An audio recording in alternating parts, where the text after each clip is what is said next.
Serial सरू में finally सरू के सामने आ चुकी है वेद की बीमारी अल्जाइमर्स की।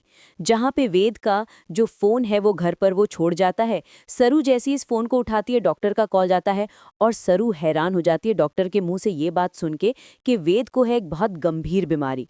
और डॉक्टर उसे ये कहता है कि उन्हें जल्द से जल्द अपने परिवार वालों को इस बात के बारे में बता देना चाहिए। वहीं पे सरू को बहुत चिंता होती है कि वेद अकेले जा चुका है, क्योंकि डॉक्टर ने उसे बोला था कि वेद को अकेला नहीं छोड़ना है, कोई ना कोई हमेशा उसके साथ होना चाहिए। और वेद तो अकेला बिना फोन के ही ड्राइव करता हुआ अनिका के साथ निकल जाता है। अनिका वहीं पे उससे कार में लाइन मारने की कोशिश करती है, उसके हाथ पे हाथ रखने की कोशिश करती है, लेकिन वेद को ये चीज़ पसंद नहीं आती और वो अनिका को अपने हाथ से हटा देता है।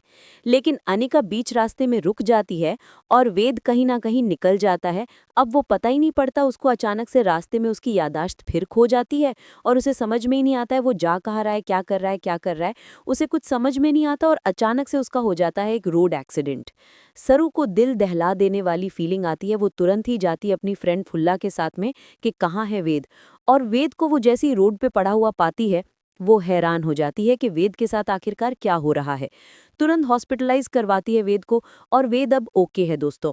तो वेद को ज़्यादा कोई प्रॉब्लम नहीं होती, लेकिन फाइनली वेद अब सरू को बता देता है कि उसे एक ऐसी बीमारी है जिससे वो सब कुछ भूल रहा है। उसे इस बात का डर है कि वो कहीं सरू को न भूल जाए। इस बात को वो सरू से शेयर करता है। लेकिन ये सारी चीज़ें अब सरोजा पीछे से सुन रही होती है और अनिका सुन रही होती है। अनिका तो बेहद खुश होती है कि चलो जो मैं कर रही थी वो काम हो रहा है। लेकिन अब सरू निगरानी रखने वाली है कि वेद के आसपास कौन मंडरा रहा है, उसको क्या खिला पिला रहा है कोई। क्योंकि जब सरू डॉक्टर से बात करती है तो डॉक्टर उसे यही बताता है कि ये ऐसी दवाई है जो वेद कंज्यूम कर रहा है, जिस वजह से उसकी याददाश्त जा रही है। लेकिन अब सरू लेगी बड़ा एक्शन और फुल्ला के साथ मिलकर करेगी अनिका का भांडा फोड़। लेकिन दोस्तों शादी का ट्रैक होगा मज़ेदार, इसलिए जब तक इंतजार करिए, देखते रहिए।